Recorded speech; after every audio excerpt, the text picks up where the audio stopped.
નામ ઝરગેલા નરગીસ છે। આજે હું આર્ટિકલ 370 વિશે કંઈક જણાવવા માંગુ છું। ભારતીય બંધારણની કલમ 370 જમ્મુ અને કાશ્મીરને વિશેષ દરજ્જો આપ્યો છે। Article 370 now, no special power is now single citizenship. Tricolor will be the only flag. Center surprise you policing. Before what change is Jammu and Kashmir special power exercised by Jammu and Kashmir, dual citizenship and separate flag for Jammu and Kashmir. A temporary provisions grant special status to Jammu and Kashmir under Part 21 of the Constitution of India, which deal with a temporary Jammu અને કાશ્મીર રાજ્યની વિધાનસભાને કાયદાઓ બનાવવા તેમજ લાગુ કરવાના વિશેષ અધિકારો પ્રાપ્ત થાય છે। આર્ટિકલ 370 ની જોગવાઈ મુજબ ભારતની સંસદ સંરક્ષણ અને વિદેશ નીતિ ભારતના બંધારણમાં એવી કોઈ કલમ નથી જે 370 છે। કલમ 370 સૌથી અજીબ છે કારણ કે બંધારણની દરેક કલમોમાંથી માત્ર 300 ભારતીય બંધારણની કલમ 370 ની રચના વર્ષ Durga. The people who support this decision maintain that condition in Kashmir would improve. This is a win-win situation for Kashmir and Indians. This is because the Indians can now buy land in Kashmir and 370 Jammu અને કાશ્મીરને એક special status provide કરે છે। તે એમ પણ કહે છે કે જમ્મુ અને બધા જ કાયદા લાગુ પડતા નથી। તેમાં એ પણ ઉલ્લેખ કરવામાં આવ્યો છે કે તે ટેમ્પરરી કાયદાની રિમૂવલની પણ વાત કરવામાં આવી છે। જો પ્રેસિડેન્ટ ઈચ્છે તો પબ્લિક નોટિફિકેશન બનાવી શકે છે અને એમ કહી શકે છે કે આજથી આ કાયદો અમલમાં છે। ભારતીય કલમ 370 તો આપણે ભારતીય બંધારણના અનુચ્છેદ 370 જમ્મુ અને કાશ્મીરે વિશેષ દરજ્જો આપ્યો છે, જે આપણા ભારતીય ઉપખંડના ઉત્તર ભારતમાં સ્થાપિત છે અને કાશ્મીરના મોટા વિસ્તારનો એક ભાગ છે, જે ત્યાંથી ભારત અને પાકિસ્તાન અને ચીન વચ્ચેનો વિવાદ સ્વરૂપે ગણવામાં આવે છે। જમ્મુ અને કાશ્મીર ભારત દ્વારા 1954 થી 31 ઓક્ટોબર 2019 સુધી એક રાજ્ય તરીકે સંચાલિત હતું અને કલમ 370 એ એના અલગ બંધારણ અને આંતરિક વહીવટોની ધરાવવાની સત્તા આપે છે અને આપતો હાય મિત્રો, હું છું કટોડિયા અને આજે હું તમને 370ની કલમ વિશે થોડું જણાવવાનું છે। 370ની કલમ વિશે જો વાત કરવામાં આવે તો 4 ડિસેમ્બર 1964ના રોજ તત્કાલીન ગૃહમંત્રી ગુલઝરીલાલ નંદાએ તેને 370ની કલમની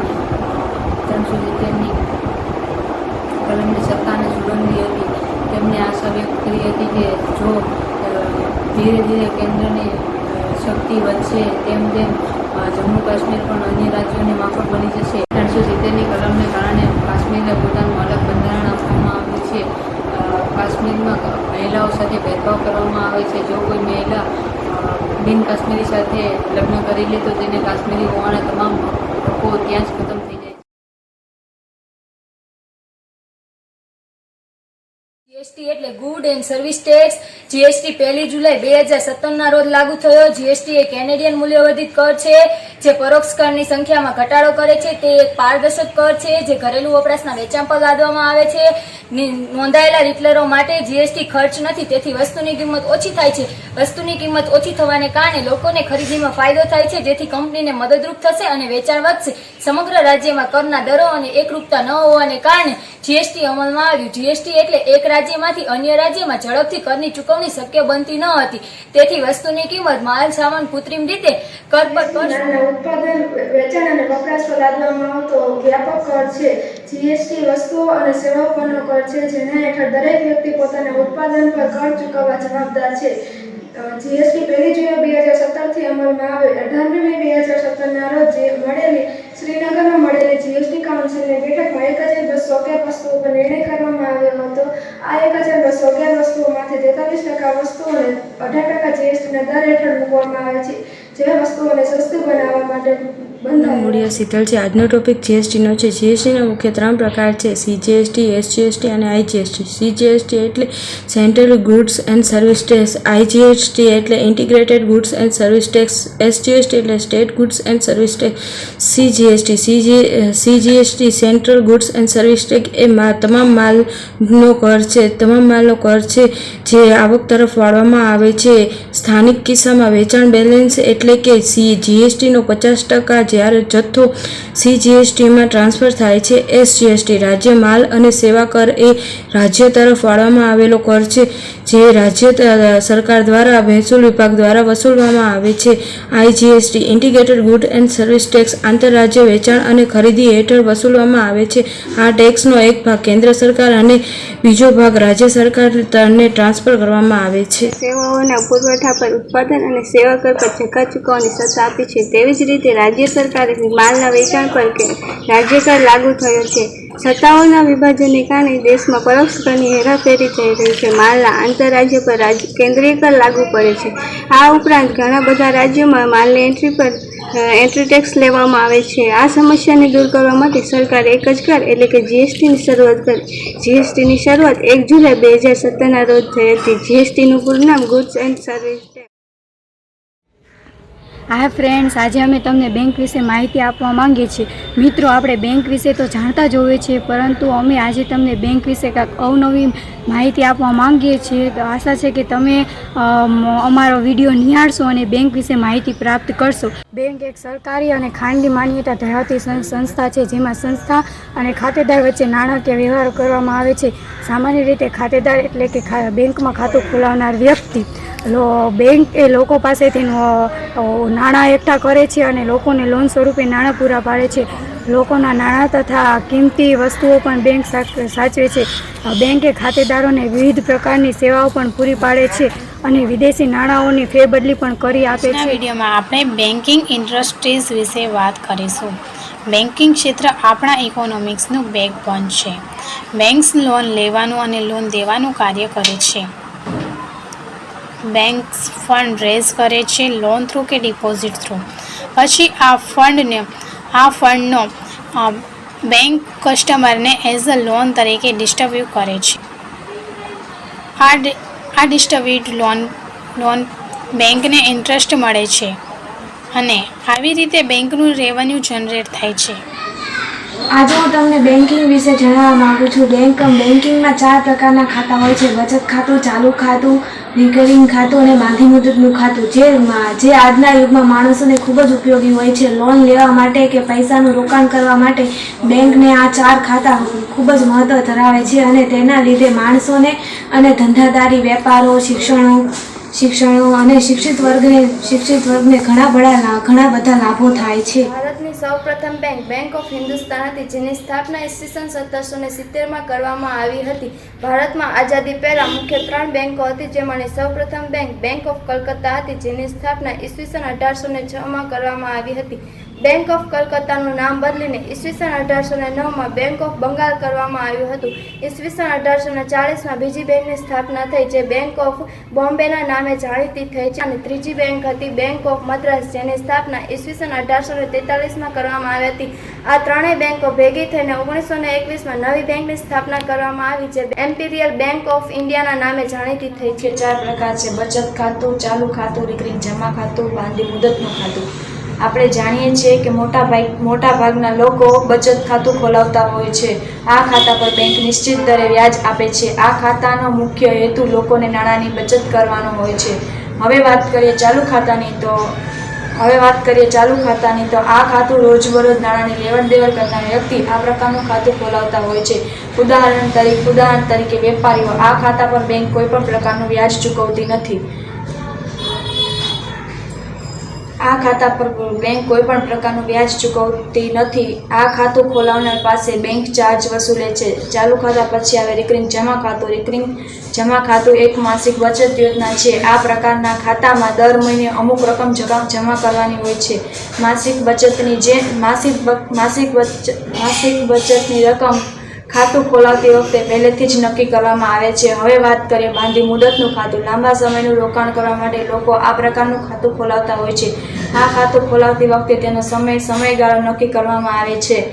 આ ખાતું ખોલાવનાર વ્યક્તિને વધુ વ્યાજ આપવામાં આવે છે. ખાતું ખોલાવવા માટેના જરૂરી પુરાવા નીચે મુજબ છે: પાસપોર્ટ સાઇઝનો photo, PAN card, driving licence, કોઈપણ સરકારી ઓળખપત્ર, ચૂંટણી કાર્ડ, આધાર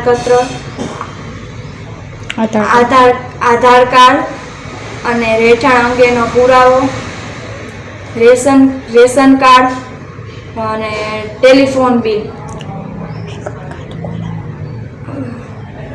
બેંકમાં ખાતું ખોલાવવા જરૂરી ફોર્મ ભરવું પડે છે અને ત્યારબાદ થોડાક સમય પછી આપણને પાસબુકની સુવિધા પૂરી પાડવામાં આવે છે. कौन कहता है नारी है सब पर भारी, इस बात को मैं झुगला दूंगी. नारी नहीं किसी पर भारी, इस बात को मैं बतला दूंगी. हाँ मैं हूँ एक लड़की, हाँ मैं हूँ एक नारी, अब बनना नहीं किसी पर भारी. मैं वो शक्ति हूँ जो बह जाऊँ तो बहा दूँ पत्थर को भी. सुने नहीं कोई लफ्ज़ हमारे, आँखों में थे कुछ सपने प्यारे प्यारे. हाँ मैं रूप हूँ दुर्गा सरस्वती का, हाँ मैं रूप हूँ दुर्गा सरस्वती का, हाँ मैं रूप हूँ काली का, पर पैर पड़े नहीं कमज़ोर हमारे. सुन लो रोक लगाने वालों, बेशक बेपरवाह जिंदगी खूबसूरत बनानी है. नारी नहीं कमज़ोर, चला नहीं किसी का जोर. क्यों जमाने वाले समझते नहीं, नारी नहीं कोई are women empowerment. Women empowerment to empowerment woman to empowerment her child, her family, her community. The smartest investment is we can make is woman must have the freedom and the possibility to decide who they are. If you see a woman that has everything going for herself and you are not ready to add value to her life, just admire her from afar. Please don't interrupt her greatness. A real woman creates her own path and is whatever she wants to be. A strong woman understands that the gifts such as logic, decisiveness and strength are just as feminine and emotional. Woman is a woman determined to do something they are determined not to do. Students, society, we are encouraged to compare ourselves to other women when what we need to do is focus on our own strength, our own capabilities. Woman is powerful beyond mature and beautiful beyond this. We need women who are so strong they can be gentle, so education they can be humble. Both and practical, a strong woman in her is a gift. She is a mother, daughter, wife, sister. She is the person. She is strong, smart, crafty. She is action, emotion, devotion. She has a hope, beauty and power. She gives you life. She gives you respect. She will nurture you, fight for you. She disgraces nothing less from you. Hello everyone, my name is Julia Upi. I have to present about information about value of flowers.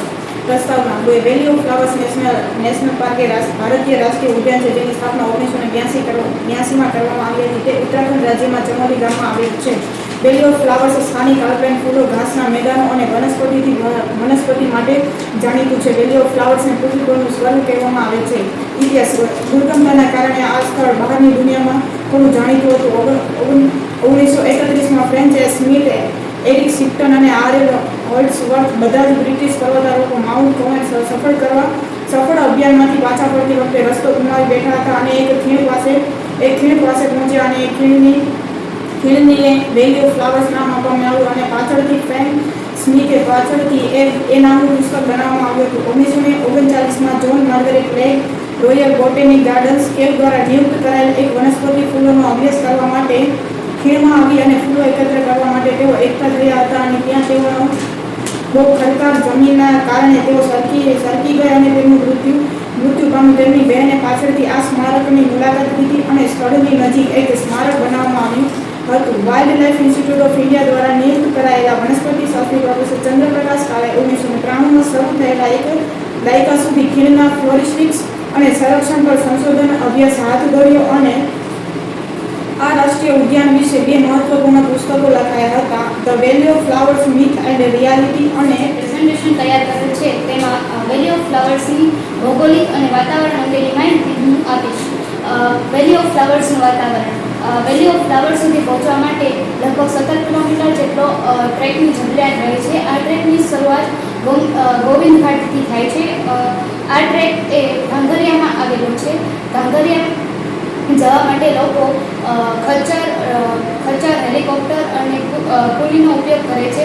જ્યારે લોકો ઘાંઘરિયામાં પ્રવેશે છે ત્યારે તેમનું સ્વાગત ફૂલો, ગુલાબો અને સુગંધિત ફૂલો ગુલાબોથી કરવામાં આવે છે. જેમ જેમ વ્યક્તિ ઘંઘરિયાની નજીક જતો જાય છે તેમ તેમની સ્વાગતની તૈયારીમાં ગુલાબના ફૂલો સુગંધિત ફૂલોનો ઉપયોગ કરવામાં આવે છે. કાંકરિયા વન વિભાગ દ્વારા અહીંના ટ્રેકિંગ કરવા માટે તેની મંજૂરી મેળવવી જરૂરી છે. આ મંજૂરી ફક્ત 3 દિવસ માટે આપવામાં આવે છે અને દિવસ દરમિયાન જ ત્યાં મુલાકાત અને ટ્રેકિંગ લઈ શકાય છે. વેલી ઓફ ફ્લાવર્સની મુલાકાત લેવાનો શ્રેષ્ઠ સમય જુલાઈ અને સપ્ટેમ્બર માસની શરૂઆતનો છે. વેલી ઓફ ફ્લાવર્સના ફૂલોની ખીણ એ પુષ્પાવતી નદીના કિનારે આવેલી છે. વેલી ઓફ ફ્લાવર એ પૂર્વ પશ્ચિમની લંબાઈ 16 કિલોમીટર અને તેની પહોળાઈ 6 કિલોમીટર છે. તેનું વાતાવરણ જોઈએ તો વેલી ઓફ ફ્લાવર્સ એ હિમાલયની આંતરિક ખીણમાં આવેલું છે, તેથી તેની આબોહવા સૂક્ષ્મ આબોહવા ધરાવે છે અને જૂન માસ દરમિયાન ખૂબ વરસાદ પડે છે. હેલો એવરીવન, મારું નામ કઠેચી અદિતિ. આજે હું તમને વેલી ઓફ ફ્લાવર્સના ફૂલો અને પ્રાણીઓની થોડીક માહિતી આપીશ, જે તમને જાણવાની ખૂબ જ મજા આવશે. 1927માં બોટનિકલ સર્વે ઓફ ઇન્ડિયા, 1992માં ફોરેસ્ટ રિસર્ચ ઓફ ઇન્ડિયા દ્વારા, 1997માં વાઇલ્ડલાઇફ ઇન્સ્ટિટ્યૂટ ઓફ ઇન્ડિયા દ્વારા 1927માં ફૂલોનું સર્વેક્ષણ કરવામાં આવ્યું હતું, જેમાં વિજ્ઞાનની નવી 5 જાતિઓનો સમાવેશ કરવામાં આવ્યો હતો. ફૂલોમાં વેલી ઓફ ફ્લાવર્સમાં ઉચ્ચ છોડની વનસ્પતિઓમાં 520 પ્રજાતિઓનો સમાવેશ કરવામાં આવ્યો છે, જ્યારે આ ઉદ્યાનમાં ઔષધીય વનસ્પતિઓની પણ ઘણી પ્રજાતિઓ જોવા મળે છે. તેમાં હું પ્રાણીઓ વિશે થોડીક માહિતી આપું તો ખીણમાં જંગલી પ્રાણીઓની ગીચતા વધારે નથી, પરંતુ જેટલા પણ જે પ્રાણીઓ જોવા મળે છે તે ભયંકર અને દુર્લભ છે. વેલીની આસપાસ વિસ્તારમાં સસ્તન વર્ગના પ્રાણીઓની કુલ 13 પ્રજાતિઓ જોવા મળે છે, પરંતુ હાલમાં તેમાં 9 જ હયાત છે. તેમાં પ્રાણીઓમાં મુખ્યત્વે ઉત્તર પર્વતીય મેદાન લેંગરૂ, લાલ જાયન્ટ ફ્લાઇંગ ખિસકોલીઓ, લાલ શિયાળ, નેમોરેન્સ ગોરલ, કસ્તુરી હરણ, ભરલ અને વાદળી દુર્લભ ઘેટાઓનો સમાવેશ થાય છે. તેમાં 1904માં બરફનો ચિત્તો પણ જોવા મળ્યો હતો, જે ખૂબ જ દુર્લભ છે. ત્યારબાદ ત્યાં સંશોધન કેન્દ્ર આવેલું છે, જેમાં સંશોધન કેન્દ્ર, બીજ નિગમ તેમજ આવેલી બીજ બેંકમાં અનેક પ્રાણીઓ, વનસ્પતિઓ તેમજ ત્યાં જોવા મળતી અનેક પ્રજાતિઓ ઉપર રિસર્ચ કરવામાં આવે છે અને ત્યાંની માહિતી આપણા સુધી પહોંચે તેવી વ્યવસ્થા કરવામાં આવી છે. આ સાથે જ અમારું પ્રેઝન્ટેશન અહીં પૂરું થાય છે. Thank you very much. આજે હું થોડું ડિપ્રેશન વિશે જણાવીશ. ડિપ્રેશનના કારણે માણસના મગજ પર સીધી અસર જોવા મળે છે, જેના લીધે તેઓ પોતાની જાતને ઉદાસ અને એકલતાના વાતાવરણમાં રહેવાનું પસંદ કરે છે. ડિપ્રેશનના કારણે માણસ પોતાની લાઈફની રોજબરોજની એક્ટિવિટીમાં રસ ગુમાવતા જાય છે. ડિપ્રેશન એ માનવીના મનની એક એવી પરિસ્થિતિ છે જેના કારણે તેને સતત દુઃખનો અનુભવ થાય છે અને દુનિયાની બધી જ પ્રકારની વસ્તુઓ જેવી કે ખાવા પીવાની, આનંદ કરવાની, હસી ખુશીની વાતો જેવી બધી જ પ્રકારની વસ્તુઓમાંથી રસ ઉડી જાય છે. આમ તો ડિપ્રેશનના ઘણા બધા કારણો છે, પરંતુ હજી સુધી મેડિકલ કોમ્યુનિટી અને સંશોધકોએ ડિપ્રેશનના કોઈ ચોક્કસ કારણો શોધી શક્યા નથી. એક જૂની કહેવત છે કે સ્વસ્થ શરીરમાં સ્વસ્થ મન રહે છે, પરંતુ શું તમે નોંધ્યું છે કે જો મન સ્વસ્થ હશે તો શરીર પણ સ્વસ્થ રહેવામાં મદદ કરશે. સૂર્યમાંથી નીકળતા કિરણોમાંથી સેરોટોનિન નામનું એક કિરણ નીકળે છે, જે આપણા મૂડ એટલે કે વર્તનને નિયંત્રણ રાખવાનું કાર્ય કરે છે. ડિપ્રેશનની વાત કરીએ. ડિપ્રેશન એ એક કોમન અને સિરિયસ મેડિકલ ઇલનેસ છે. આજકાલની લાઈફસ્ટાઈલ એવી થઈ ગઈ છે કે જેના કારણે માનસિક રોગો ખૂબ જ ઝડપથી વધી રહ્યા છે અને ડિપ્રેશન એ કોઈ પણ વયની વ્યક્તિને ગમે ત્યારે થઈ શકે. લોકો નાની નાની વાતમાં સ્ટ્રેસ લેવા લાગ્યા છે, જેના કારણે એ સ્ટ્રેસના કારણે જ લાંબા ગાળે તે ડિપ્રેશનનું સ્વરૂપ લઈ લે છે. ડિપ્રેશન એ એક બાયોલોજિકલ બીમારી છે, જે મગજના ફ્રન્ટલ લોબ વિસ્તારમાં સેરેટોનિક નામનું એક દ્રવ્ય હોય છે, જેની ઉણપના કારણે જ ડિપ્રેશન થાય છે. પૂરતી ઊંઘ ન લેવી એ પણ ડિપ્રેશનનું એક મુખ્ય કારણ છે. ડિપ્રેશનથી પીડાતા વ્યક્તિઓના મનમાં એક સાથે ઘણા બધા સવાલો અને સમસ્યાઓ ઉદ્ભવતી હોય છે, જેને આપણે આપણા મિત્રો, પરિવારજનો વગેરેને કહેવી જોઈએ, જેનાથી આપણું મન હળવું થાય. માથાના દુખાવાની સમસ્યાને આપણે કોમન સમસ્યા તરીકે લઈએ છીએ, તેથી મોટા ભાગના લોકો તેની સારવાર પણ કરાવતા નથી. કોઈ પ્રકારના તણાવ કે વિવાદના લીધે પણ આપણને માથાનો દુખાવો થઈ શકે, પરંતુ તમારો માથાનો દુખાવો એ દર વખતે સ્ટ્રેસના કારણે જ હોય તેવું જરૂરી નથી. આ ડિપ્રેશનનું પણ એક લક્ષણ. યોજનામાં બ્લોક લેવલ અને ગ્રાસ લેવલ પર એટલે કે શહેરી અને ગ્રામ્ય વિસ્તાર પર ઘણી સ્ત્રીઓને જોડવામાં આવી. આ ભવરીદેવી પણ આ સંસ્થામાં જોડાય છે અને કાર્ય કરે છે. ભવરીદેવી ગામના અલગ અલગ વિસ્તારોમાં જતા અને તે જાગૃતિ લાવવા માટે અનેક પ્રકારના કાર્યો કરતા. રાજસ્થાનમાં અખત્રીજ નામનો એક દિવસ હોય છે, જ્યારે મોટી માત્રામાં બાળ લગ્ન કરાવવામાં આવે છે. આ દિવસે આ પ્રથા હજુ પણ ચાલુ જ છે. ભવરીદેવી જ્યાં રહેતા હતા ત્યાં ગુર્જર સમાજના લોકોનો બહુ મોટી માત્રામાં સંખ્યા હતી. આજ વખતે પણ એક ગુર્જર સમાજના પરિવારના ઘરે લગ્ન હતા. રામકુમાર ગુર્જરની માત્ર 9 મહિનાની જે પુત્રી, જેના આજ વખતે બાળ લગ્ન કરાવવાના હતા.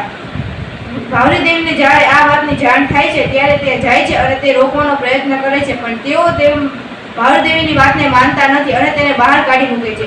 પછી ભવરીદેવી તેમના ઉપરી અધિકારીઓને લઈને ત્યાં જાય છે અને બાળ લગ્ન રોકાવે છે, પરંતુ હંમેશા માટે આ બાળ લગ્ન રોકી જતા નથી. આવતી બીજી દિવસે સવારે જ જ્યાં 2 વાગે છે ત્યાં તો તે પુત્રીના બાળ લગ્ન કરી નાખવામાં આવે છે.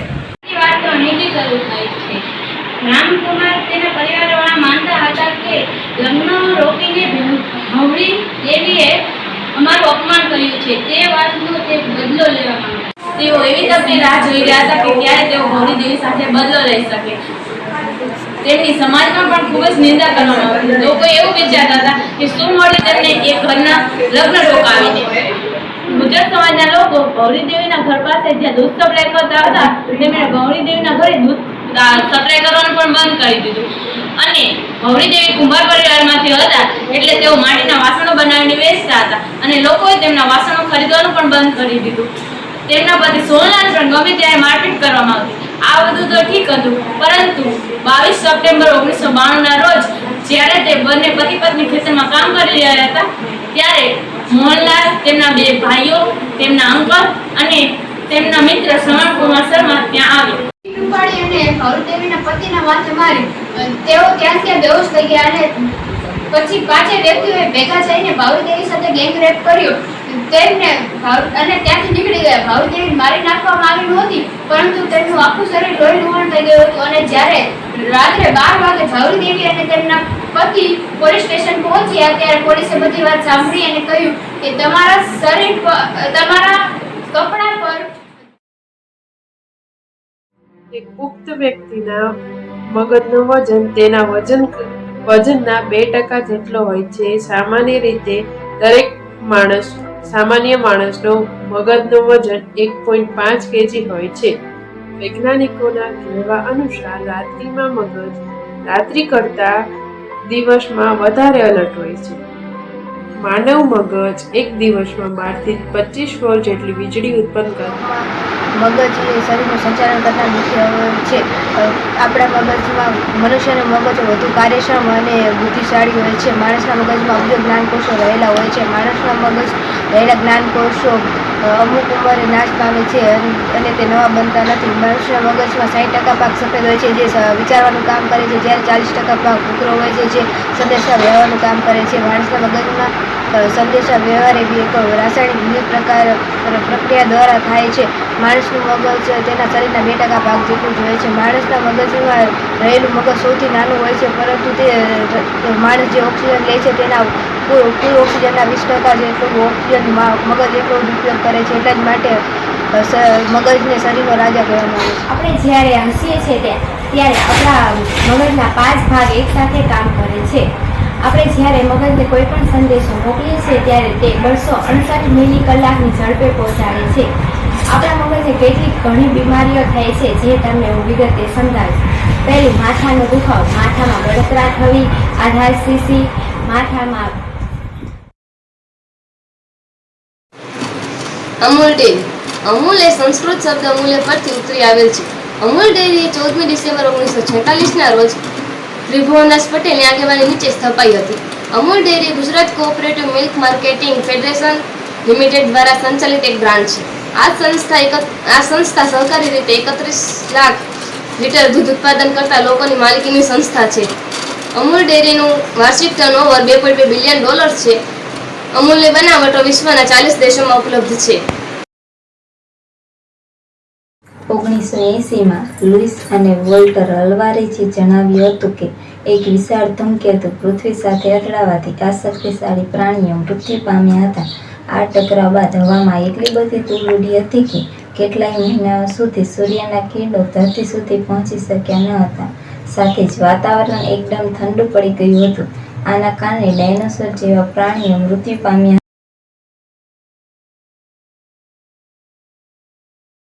ગુજરાતની વાવ અને તેના પ્રકાર. વાવ એટલે એક તળાવ, જમીનની સપાટીએ ઊંડાણ પર પાણીનો સંગ્રહ કરવા માટે અને પાણીની સંગ્રહ કરવા માટે ઊંડાણ પર ફરતી સીડી બનાવી તેને વાવ કહેવાય છે. વાવને જળમંદિર તરીકે પણ ઓળખવામાં આવે છે. વાવના વિવિધ પ્રકાર.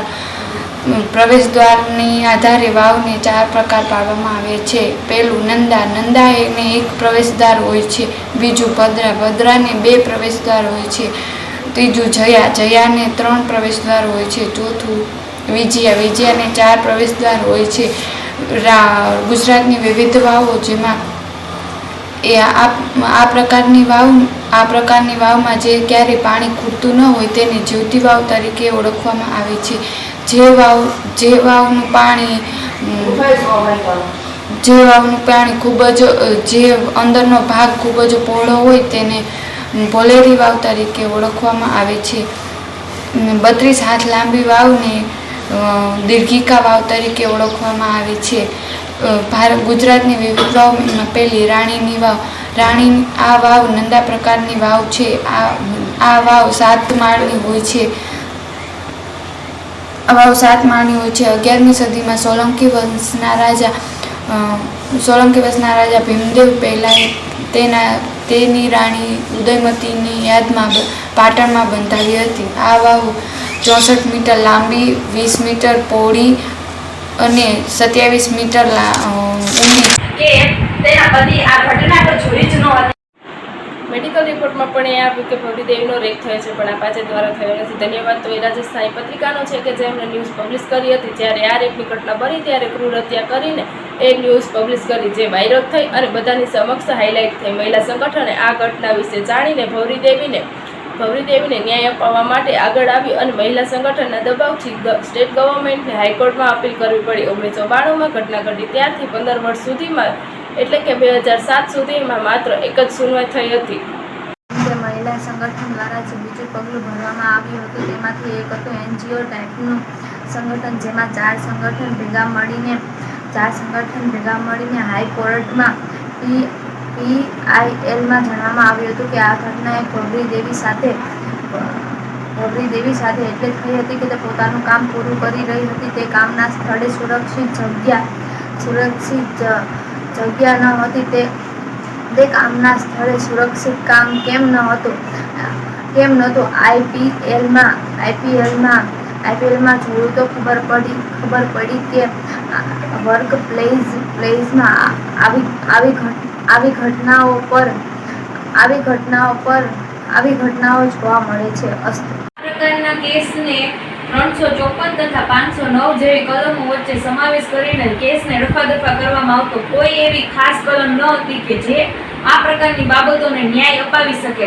હાઈકોર્ટ દ્વારા એક ખાસ ગાઈડલાઈન જાહેર કરવામાં આવી, જે આ કેસ મારફતે જાહેર કરવામાં આવેલી હોવાથી તેને વિશાખા ગાઈડલાઈન તરીકે ઓળખવામાં આવે છે, કે જેમાં sexual harassment of woman at work place જેવી બાબતોમાં કાર્ય કરતા એમ્પ્લોય તથા એમ્પ્લોયરને કેવા પ્રકારના કાર્યો કરવા કે શું ફોલો કરવું તે અંગેની માહિતી તેમાં આપવામાં આવે છે.